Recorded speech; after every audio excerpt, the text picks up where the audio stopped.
Give it generously. Supersize your business, day 87. Supersize you. Obviously doing 2 annual challenges this year. This is our Supersize You annual challenge, all about you and your relationship with money, financial health, and well-being this month. I stuck our super process above my head so I remember to talk about it the last 5 days of this month. And today we are on, do that first. P for planning your path. You need to plan how you're going to get from where you are to where you want to be, right? Yesterday we talked about where we are right now, and we were really honest with ourselves in terms of the challenge or the goal or an objective that we set for ourselves with respect to financial health and well-being. And mine is building a school community. I'm in a challenge to build a new school community, and that happens to be Supersize Your Business, which is why that pops out of my mouth so easily. So with respect to us, what is the plan going to be to fill that gap? And just sit down and brainstorm the next step that you can take. And if you have more steps that you know you're going to take, just write them down, and you'll decide which is the next step and the next step and the next step as you take action on the first step. So we only want to think about, as far as planning our path, don't get hung up on, I have to know how to get from where I am to where I want to be with respect to this. You don't have to do the whole path. You don't have to have the whole plan done. You just need to decide what is the next step. What is the next logical step? Because a lot of times we already know what we need to do. We're just stopping ourselves from doing it because we're so worried about how the whole big picture is going to play out. And guess what? We never know that. I have learned that over the decades, no matter how carefully I plan out and step by step think I'm going to do something, it never goes according to plan. It's why I've long since given up on the belief of business plans. If I am not going to look for outside financing or outside sources to help me with something, I do not write a business plan. Now, that doesn't mean we don't plan what we're going to do. I just don't write it in the format that other institutions are looking for it in, because I found those to be worthless. Unlike budgets where we actually plan ahead spending or cash flow projections, those we actually use to manage our businesses and manage our lives. That's why we have a personal budget or a personal financial plan. How do we do things in our personal finances? Because if we don't, we can get into trouble. And you only get into trouble a couple of times before you're like, I got to figure something better out because this is not working for me. So we want to plan our path. Just write a couple of steps as far as the plan to fill the gap between where you are and where you want to be. Now, with respect to our topic today, our topic is all about wealth is meant to be shared. We are meant to be generous human beings. Why? Number one, what we put out into the world is what comes back to us. So if we give money and our time and energy and resources lovingly and with gratitude, that is what comes back to us. And it usually comes back to us in multiples of what we put out. It's like in school. What you put into school is what you get out of it. What you put into anything is what you get out of it. That's the law of reciprocity and all the other universal laws. It's a universal law. What we believe, it shows up in our life. I mean, and not what we think we believe, but we actually believe at a subconscious interior level is what shows up in our life. So if we're not sure what we believe, we have to look at our results. And if our results are what we want, well, then we're believing in alignment and we're giving value. We're giving of ourselves, and that's what's coming back to us. And if we're getting bad in our life, what area of our life are we feeling bad about or not worthy of, or like we don't deserve or shamed or whatever all the negative emotions are? Where are those sneaking in? And we're allowing those from our subconscious level to seep out of us, because everything we are shows, right? We think we can hide who we really are, but it always shows. Certain people can always see who we are. So why would we pretend to be anybody but who ourselves? Giving, just like gratitude, proves to the universe, proves to the world, proves to everything and everybody, and especially to ourselves and our subconscious, that there's plenty to go around. If we can give to other people and give value to other people, if we can give money to charities and things, that is telling our subconscious mind, oh my gosh, we've got so much that we can give things away. And even if you're in a position in your life where you feel like you can't give, that's when you need to give, even if it's a little bit. And you don't have to give, you don't have to give like half of everything away. Just 1% to 10% is enough to tell your subconscious, hey, there's plenty where this came from.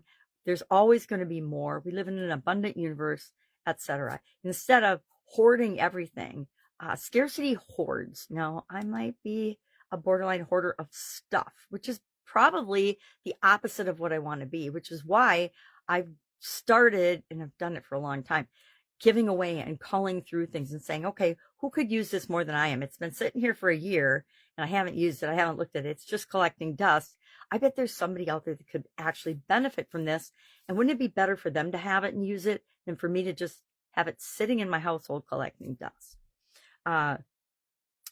Generosity builds our wealth psychology, our wealth mindset. It tells us, yep, we can do this. There's plenty to go around. And when we do that, other things start to show up in our life. I don't understand exactly how it works. They're laws of the universe, and I do not purport to explain them to other people. I just know that they work for everybody.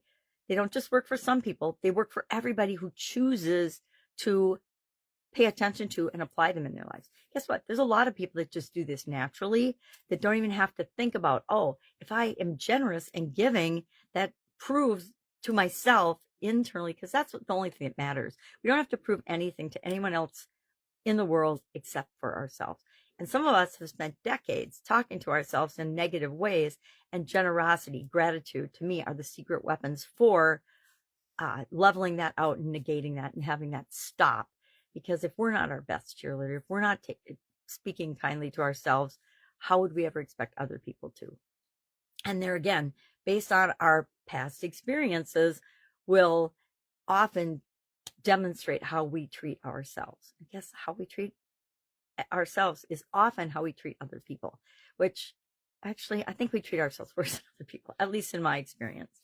So today, what are we going to do for an action item? I challenge you to give generously today. Do something to prove to yourself that you have more than enough and that more is always coming your way. That's how we attract what we want into our life. That's how we fill the gap between where we are and where we want to be. That can be your first step, hint, hint. It doesn't have to be, but as far as planning goes, that might be your first step in saying, I don't really know what to do to fill this gap. So I'm going to either practice gratitude or I'm going to practice generosity. Both have the same emotional vibration and will help you in ways that you cannot even imagine. I'm sure you've given value to other people or given money or resources or time and energy to causes that you love and care about in the past. Just sit a minute and ask yourself, well, remember that event and ask yourself, well, how did that make me feel? How did I feel about that? And I guarantee you're going to remember and want to relive that feeling over and over again. It's really everything we do is to get a feeling or a state change or to feel a certain way. That's everything we do is based on that. So commit to giving this month. I say commit to giving something today. It doesn't have to be big, something. Donate to a cause that you care about. Share with people you love and care about things that they've admired that you don't need anymore or want anymore. I think one of the most fun things to do is to give away things to people that you care about. Support a friend's business. That is being generous. Instead of shopping at Walmart, go to your friend's business downtown and spend some money there, or buy some products and services there. Give to your faith community, whatever your spiritual beliefs are. Give to a community that supports those beliefs that are similar to yours. Excuse me. I recommend that if this is new to you, you track your giving just for a little while and then figure out a way to make certain things automatic. One of the things I've done recently is the Epilepsy Foundation will actually send a truck by to pick up goods that you no longer, and stuff that you're no longer using.